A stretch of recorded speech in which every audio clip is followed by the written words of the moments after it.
Good day, everyone. My name is John Andy Silis, and I will discuss and demonstrate the internal and external parts of a manual four-wheel vehicle. First is the hood. Hood covers and protects the engine compartment. Second is the roof. Protects passenger from sun, rain, and other weather conditions. And this is the bumper.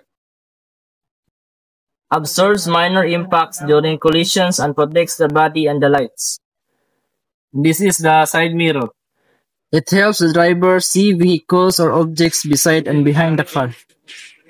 And this is the windshield. It protects the passengers from wind, dust, and debris while allowing clear vision. And this is the wiper. It cleans the windshield for better visibility during rain or dust. And this is the windows. It allows light and air inside the vehicle can be opened or closed. And this is the grill. It allows airflow to cool the radiator and the engine. And this is the headlights. It illuminates the road during low visibility or nighttime driving. And this is the tires.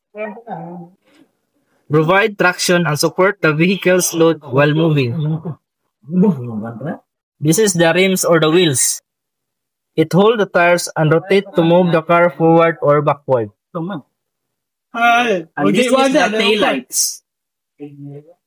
Taillights indicate the vehicle's presence and show braking returning signals. And now I will demonstrate the internal parts of this four-wheel vehicle. First is the steering wheel. Steering wheel used by the driver to control the direction of the vehicle. This is the pedals. This is the clutch. It engages the engine from the transmission when shifting gears. And this is the accelerator. It controls the amount of fuel entering the engine to adjust the speed. And this is the brake system. It slows down or stops the vehicle. And this is the gear stick or the gear lever.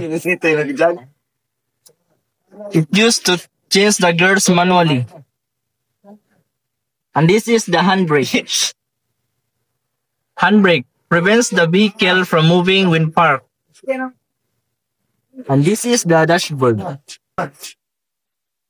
It displays gauge and other controls for monitoring the car system. This is the driver's seat and the passenger seat. It provides comfort and safety for the driver and passengers. And this is the seat belts.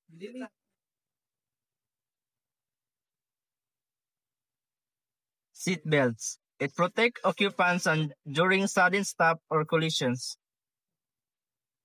And this is the rear view mirror. It allows the driver to see the road behind the car. And this is the glove compartment.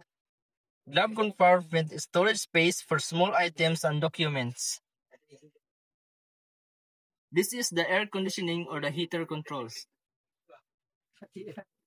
It regulates temperature and air circulation inside the cabin.